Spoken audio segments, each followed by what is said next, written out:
go to sleep and let their horse drift off, you kind of undone the lesson, you know. If I'm going to do something, I want to make sure there's a purpose to it. So we're going to ask her again. I'm going to go back to my position, stand here, run my hand down, ask her to give. Now, I don't want her head any further than that, okay? A lot of people have an inclination, I want to get them in around here. You know, there's not many times in your horse life where you're going to want a horse's head there. It's nice to know they go there, and sometimes you can put them there just for the training exercise. But to be honest, there is nothing you guys are going to do under saddle where your horse's head needs to be any further than about that. Okay? Like, if the only time you are going to have the horse's head any further around is when you're bending them to a stop or setting them up to disengage. Okay? Now, I really like with this mare that when I flex her face stays straight up and down. Her ears are parallel to the top of her pole, I should say, sorry. Her pole is parallel to the ground. Can you guys see how, that's the point I've decided I want her at, okay? So anytime she's not at that point, I just put pressure on her face and say, please come back. Pressure on her face, please come back. Pressure on her face, please come back.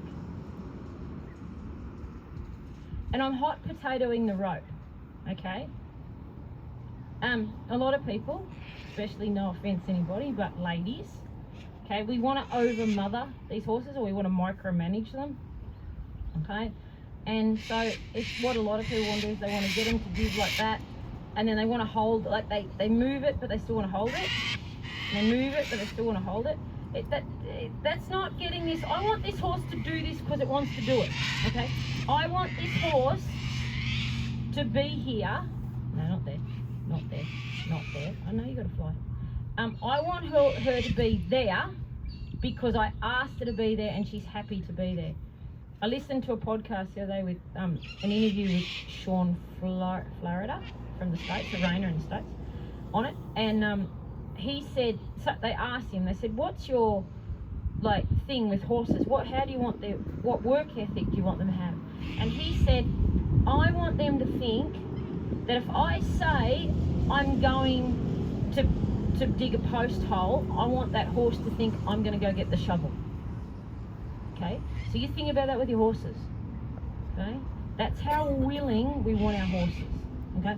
I don't want to have to force and fight and kick and spur and all that stuff. I want this horse, when I do this, and this is one of the reasons why I run my hand down the rope, you can see she just tipped her head slightly this way. Okay, already she's starting to think, what do you want me to do? Okay, yes ma'am, what would you like me to do? Yes ma'am, what would you like me to do? You can see, and it's okay, like I'm not having a go, like, but at this stage of the game, you guys can see, you know, she's a little bit like, oh, I'm more interested in what's going on over there. Okay, at this stage, she's not asking me, can she go and get the post hole shovel? Okay, now I know there's something rattling over there and that got her attention, but you know what? I'm going to take that as mine. Okay, take any advantage. Okay, take any advantage. Righto. Okay, guys, go and